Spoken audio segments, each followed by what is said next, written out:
Hello दोस्तों, स्वागत है आपका ITI क्रैक में। मैं चंदन कुमार। आज के वीडियो में हम चालक और प्रतिरोध के संबंध को समझेंगे कि चालक क्या होता है और चालक में जो प्रतिरोध होते हैं वो क्या होते हैं और उनका संबंध क्या है। ठीक, और प्रतिरोध को प्रभावित करने वाले कौन कौन कारक हैं और किस तरह से उसे प्रभावित करते हैं, तो इस चीज़ को हम समझने का प्रयास करेंगे। चलिए वीडियो को स्टार्ट करते हैं। वीडियो अच्छा लगे तो वीडियो को लाइक और सब्सक्राइब जरूर करें और किसी प्रकार का दिक्कत हो तो आप कमेंट जरूर करें। ठीक है, चलिए वीडियो स्टार्ट करते हैं। देखिए, सबसे पहले हम ये समझते हैं कि चालक क्या होता है। ठीक, चालक क्या होता है और कितने प्रकार के होते हैं। देखिए, चालक सबसे पहले हम ये देखें कि चालक कहते किसे हैं। चालक का मतलब ये होता है कि जिस पदार्थ में मुक्त इलेक्ट्रॉनों की संख्या अधिक होती है वह सबसे अच्छा चालक होता है। यानी कहने का मतलब ये है कि जब किसी भी पदार्थ में से विद्युत धारा का प्रवाह आसानी से हो जाए उसे हम क्या कहते हैं, चालक कहते हैं। ठीक, चालक हमारे 3 प्रकार के होते हैं। ठीक, चालक को 3 भागों में बांटा गया है, चालक, कुचालक और अर्धचालक। ठीक है, तो चालक, कुचालक, अर्धचालक को हम अगले वीडियो में देखेंगे। आज हम चालक और प्रतिरोध के बारे में देखने वाले हैं। ठीक है, तो देखिए, चालक को हम 2 भागों में डिवाइड करते हैं। ठीक, एक होता है हमारा नंगा कंडक्टर, एक होता है इंसुलेटेड कंडक्टर। ठीक, एक होता है हमारा नंगा कंडक्टर, एक होता है हमारा इंसुलेटेड कंडक्टर। ठीक, अब देखते हैं नंगा कंडक्टर को हम लोग बार कंडक्टर के नाम से भी जानते हैं। ठीक है, नंगा कंडक्टर को हम लोग बार कंडक्टर के नाम से भी जाना जाता है, हम इसे बार कंडक्टर भी कहते हैं। देखिए, नंगा कंडक्टर किसे कहते हैं, जब हम, यह एक तांबे की पत्ती होती है। ठीक है, और तांबे की पत्ती पे एक साइड से कनेक्शन किया, एक साइड से इन होता है और उसके दूसरे साइड से बहुत सारे आप उससे सप्लाई आउट ले सकते हैं। जिस तरह से देखिए हम समझते हैं कि बार कंडक्टर किसे कहते हैं। देखिए, इस तरह का एक प्लेट होता है। ठीक, और एक इन की तरह, यानी सप्लाई इन किया जाता है इस तरह से एक में, और उसके साइड से हम चाहें तो 2, 3, 4, 5 जितने उसकी क्षमता के अनुसार, उस बार कंडक्टर की क्षमता के अनुसार हम कनेक्शन ले सकते हैं। ठीक है, इससे क्या होता है कि हमारा, इससे होता है कि हम शॉर्ट सर्किट का थोड़ा बहुत कम प्रभाव पड़ता है और वहाँ का जो, जब हम 2 तारों को जोड़ते हैं तो कार्बन वगैरह लगने की जो शंकाएँ बनी होती हैं वो कम होता है। ठीक है, तो ये हमारा बार कंडक्टर होता है। ठीक, तो अब देखिए हम आगे देखते हैं किसका प्रयोग कहाँ कहाँ करते हैं हम। देखिए, बार कंडक्टर का हम लोग overhead line, distribution line, transmission line इत्यादियों में किया जाता है अधिकांशतः इसका। ठीक, इसके ऊपर किसी भी प्रकार का इंसुलेशन नहीं होता, यह एकदम तांबे की पत्ती होती है, कोई इंसुलेशन नहीं होता है। ठीक है, तो इसके बाद हम देखते हैं इंसुलेटेड कंडक्टर। ठीक है, कि इंसुलेटेड कंडक्टर क्या होता है। देखिए, यह एक ऐसा कंडक्टर है, एक ऐसा चालक है जिसके ऊपर PVC का आवरण चढ़ा होता है। ठीक, और यह नंगा नहीं होता है, इसके ऊपर एक आवरण होता है PVC का। इसका प्रयोग हम लोग घरों की वायरिंग में करते हैं। इसका प्रयोग हम लोग कहाँ करते हैं, घरों की वायरिंग में हम लोग इसका प्रयोग करते हैं। ठीक है, तो इस तरह से हम लोगों ने नंगे कंडक्टर, इंसुलेटेड कंडक्टर को समझा। ठीक है, अब हम आगे देखते हैं कि इसको प्रभावित करने वाला जो प्रतिरोध होता है उसको अब हम समझते हैं कि प्रतिरोध क्या है। ठीक है, अब देखिए, किसी भी चालक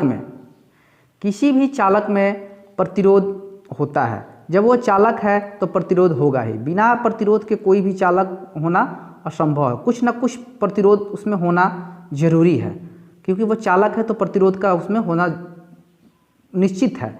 ठीक, इस तरह से हम देखते हैं प्रतिरोध क्या है। तो किसी भी चालक में प्रतिरोध का होना आवश्यक है। और प्रतिरोध किसे कहते हैं, अब देखते हैं। ये देखिए, प्रतिरोध का मतलब होता है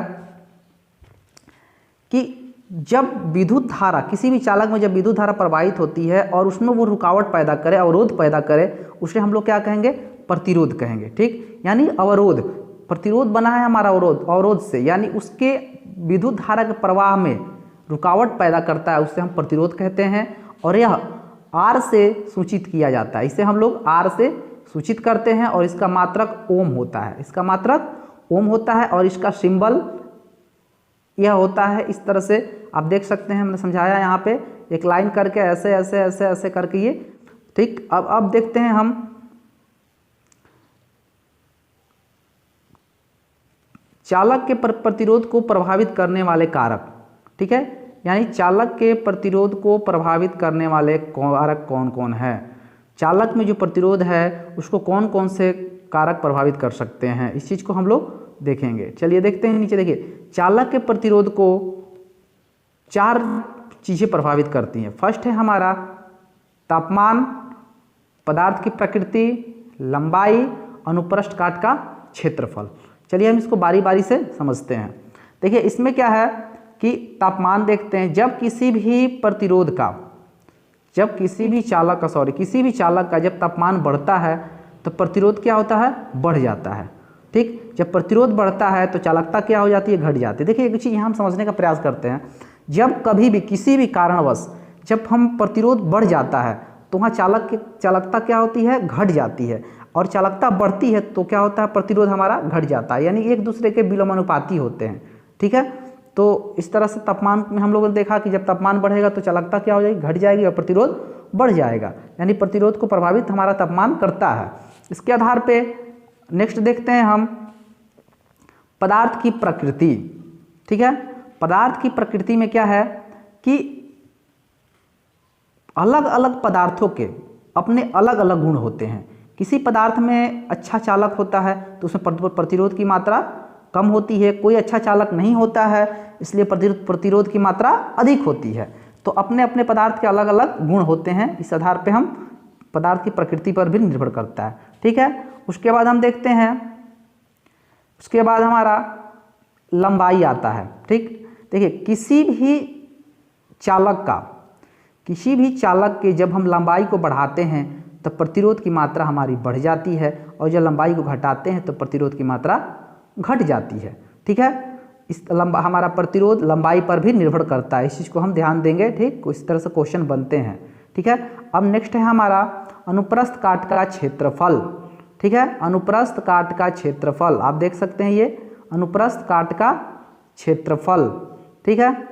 तो इस तरह से हम देखते हैं अनुप्रस्थ काट का क्षेत्रफल में देखते हैं, इसमें क्या होता है कि अनुप्रस्थ काट का क्षेत्रफल के घटने से, देखिए जब अनुप्रस्थ काट का क्षेत्रफल है, जैसे मान लेते हैं हम ये जो आप अनुप्रस्थ काट का ये पेन देख रहे हैं, इसका जो ये अनुप्रस्थ काट का क्षेत्रफल इस चीज़ को इसको बोलते हैं, इसका जब ये घटेगा, ठीक, तो प्रतिरोध की मात्रा क्या होगी, बढ़ जाएगी, ठीक। जब ये घटता है तो प्रतिरोध की मात्रा क्या होती है, बढ़ता है, लेकिन और जब बढ़ता है तो प्रतिरोध की मात्रा क्या होती है, घट जाती है, ठीक। इस चीज़ को आप लोग ध्यान देंगे। अब जैसे इसको समझने का प्रयास करते हैं, जब मान लीजिए कि अनुप्रस्थ काट का क्षेत्रफल, जो अनुप्रस्थ काट का क्षेत्रफल है, जब इसको हम घटाएंगे तो हमारा विद्युत धारा क्या होगा, कम प्रभावित होगा, क्योंकि इसकी जगह कम है, ठीक। जब विद्युत धारा कम प्रभावित होगा तो इसका विलोमानुपाती होता है प्रतिरोध, तो प्रतिरोध क्या हो जाएगा, वहाँ पे बढ़ जाएगा। लेकिन इसी चीज़ को जब हम बढ़ा देंगे, इसी चीज़ को मान लीजिए ये बढ़ गया, देखिए ये बढ़ गया, यहाँ पे ये मोटी हो गई, अब इसमें क्या होगा, विद्युत धारा क्या हो जाएगा, इसमें जब बढ़ जाएगा तो विद्युत धारा क्या हो जाएगा, ज़्यादा प्रभावित होगा, तो प्रतिरोध क्या हो जाएगा, घट जाएगा, ठीक। यही अनुप्रस्थ काट का क्षेत्रफल पर प्रभावित करता है, ठीक। इस तरह से हमने इसको समझा। अब हम नेक्स्ट देखते हैं, नेक्स्ट हमारा विशिष्ट प्रतिरोध होता है, ठीक है। अब नेक्स्ट हमारा विशिष्ट प्रतिरोध, अब हम इसको समझते हैं कि विशिष्ट प्रतिरोध क्या होता है। चलिए देखिए, विशिष्ट प्रतिरोध के बारे में हम समझते हैं, उसके बाद हम आगे किस चीज़ को समझेंगे। देखिए विशिष्ट प्रतिरोध क्या है, इसको हम देख रहे हैं। देखिए विशिष्ट प्रतिरोध का मतलब क्या होता है, इसको हम देखते हैं। देखिए विशिष्ट प्रतिरोध का मतलब ये है कि उस किसी पदार्थ के 1 सेंटीमीटर लंबा, 1 सेंटीमीटर चौड़ा और उस क्षेत्र का प्रतिरोध हम जब माप लेते हैं, वही उसका विशिष्ट प्रतिरोध होता है। जैसे कि मान लीजिए चालक है, ठीक, क्या है, ये एक चालक है, ठीक, और इस चालक में, इस चालक के किसी 1 सेंटीमीटर लंबे, 1 सेंटीमीटर चौड़े क्षेत्र पे, ये देखिए क्षेत्र को, और इसके प्रतिरोध को निकाल लेते हैं, तो यही पूरे चालक का विशिष्ट प्रतिरोध होता है। यानी पूरे चालक का एक अनुमान लगा लेते हैं हम कि इसमें कितना प्रतिरोध है, इसी को हम लोग विशिष्ट प्रतिरोध कहते हैं। देखिए इसमें आपका डिफिनेशन क्या है, इसमें इसको देख लेते हैं। इससे हम लोग विशिष्ट प्रतिरोध को प्रतिरोधकता के नाम से भी जानते हैं। क्या जानते हैं इसे हम लोग, विशिष्ट प्रतिरोध को प्रतिरोधकता के नाम से भी जाना जाता है, और इसे रो से सूचित किया जाता है। रो का सिंबल ये है, देख लीजिए, रो से सूचित किया जाता है। ठीक, अब हम देखते हैं इसके डिफिनीशन को। देखिए, उस पदार्थ से बने लंबाई तथा इकाई अनुप्रस्थ परिच्छेद के क्षेत्रफल को हम लोग विशिष्ट प्रतिरोध कहते हैं। ठीक, इसका मात्र है चालकता के बारे में समझते हैं। चालकता क्या है? ठीक, चालकता का मतलब ये होता है कि जब किसी पदार्थ में से विद्युत धारा बहुत आसानी से प्रवाहित हो जाए, उसे हम लोग क्या कहते हैं? उसकी चालकता कहते हैं, यानी गुड कंडक्टर कहते हैं, मन अच्छा कंडक्टर है। ठीक, इसको हम लोग उसकी चालकता कहेंगे। ठीक, इसका डिफिनीशन है हमारा, आप देख सकते हैं, पदार्थ का वह गुण जो विद्युत धारा प्रवाह में सुगमता प्रदान करता है, उसे हम लोग चालकता कहते हैं। ठीक है, इसे हम लोग जी से सूचित करते हैं और इसका मात्रक साइमन होता है। इसका मात्रक क्या होता है? साइमन होता है। ठीक, और इसे हम लोग एस से इसका सिंबल होता है, आप जो देख रहे हैं एस, इसका सिंबल है और इसका मात्रक साइमन होता है। ठीक, अब उसके आगे देखते हैं हम लोग, चालकता जो होती है प्रतिरोधकता का व्युत्क्रमानुपाती होता है। क्या होता है? चालकता हमारा प्रतिरोधकता का व्युत्क्रमानुपाती होता है। देखिए, इस चीज़ को हम समझते हैं। देखिए, चालकता हमारा व्युत्क्रमानुपाती इस तरह से होता है। क्यों होता है? देखिए, जब अच्छा चालक होगा तो प्रतिरोध क्या होगा? कम हो जाएगा, और जब ज़्यादा प्रतिरोध रहेगा तो चालकता क्या हो जाएगी? हमारी कम हो जाएगी। तो इस आधार पर कह सकते हैं कि वो व्युत्क्रमानुपाती होता है। ठीक है, तो इस चीज़ को हम लोग समझे हैं, चालकता प्रतिरोधकता का व्युत्क्रमानुपाती होता है। ठीक है, अब हम इसे, ठीक होता है, अब साइमन क्या है? चालकता का मात्रक है। ठीक, साइमन क्या है? चालकता का मात्रक है। इसे हम महो से दर्शाते हैं। क्या दर्शाते हैं? महो से। महो जो होता है ओम का उल्टा होता है। ठीक, आप सिंबल देख सकते हैं, ये जो सिंबल देख रहे हैं ये महो है। ये क्या है? ओम का उल्टा है ये। ठीक, महो से दर्शाते हैं। अब हमने अभी थोड़ा देर पहले पढ़ा कि जो चालकता होती है प्रतिरोधकता की विलोमानुपाती होती है, यानी G बराबर 1/R। ठीक है, अब हम ये देख सकते हैं कि G बराबर 1/R को ओम इनवर्स 1 के रूप में भी लिख सकते हैं। ठीक, 1/R है तो हमारा क्या आ जाएगा? 1/R किस चीज़ का है? प्रतिरोध का है, तो ओम हो गया प्रतिरोध का मात्रक, और जब R नीचे है इसलिए हमारा इन्वर्स में हो गया। ठीक, इस चीज़ को समझ चुके हैं, 1/R। अब हम इसे ओम इन्वर्स 1 को महो के रूप में लिख सकते हैं, क्योंकि साइमन इसका मात्रक होता है और साइमन को हम लोग महो से भी दर्शाते हैं। इस आधार पे हम महो भी लिख सकते हैं, और महो को हम लोग साइमन से भी दर्शाते हैं। ठीक है, इस तरह से हम लोग साइमन भी लिख सकते हैं। ठीक, इस चीज़ को हम समझ चुके हैं। अब आगे देखते हैं। देखिए, विशिष्ट चालकता, जिस तरह से हम लोग विशिष्ट प्रतिरोध को पढ़े हैं उसी तरह से हमारा विशिष्ट चालकता भी होता है। ठीक, जिस तरह से हमारा विशिष्ट प्रतिरोध है उस तरह से विशिष्ट चालकता भी होती है। विशिष्ट चालकता वही चीज़ होती है जब किसी चालक में से 1 सेंटीमीटर लंबी 1 सेंटीमीटर चौड़ी, वहाँ से उसकी चालकता को हम मापते हैं तो उससे पूरे कंडक्टर की चालकता का अनुमान लगाते हैं। ठीक है, तो उसे हम लोग विशिष्ट चालकता कहते हैं। ठीक है, आप देखिए इसके डिफिनीशन को समझते हैं। विशिष्ट प्रतिरोधकता का व्युत्क्रम होता है। अभी हम लोग थोड़ी देर पहले समझे कि प्रतिरोध चालकता का उल्टा होता है, उसी तरह से विशिष्ट प्रतिरोधकता का व्युत्क्रम होता है। कौन? विशिष्ट चालकता। ठीक है, इसे सिग्मा से सूचित किया जाता है। सिग्मा का सिंबल आप देख रहे हैं, ये सिग्मा से सूचित किया जाता है। ठीक है, और अब हम देख सकते हैं सिग्मा बराबर 1 प्रतिरोधकता। ठीक, यानी सिग्मा बराबर 1/ρ,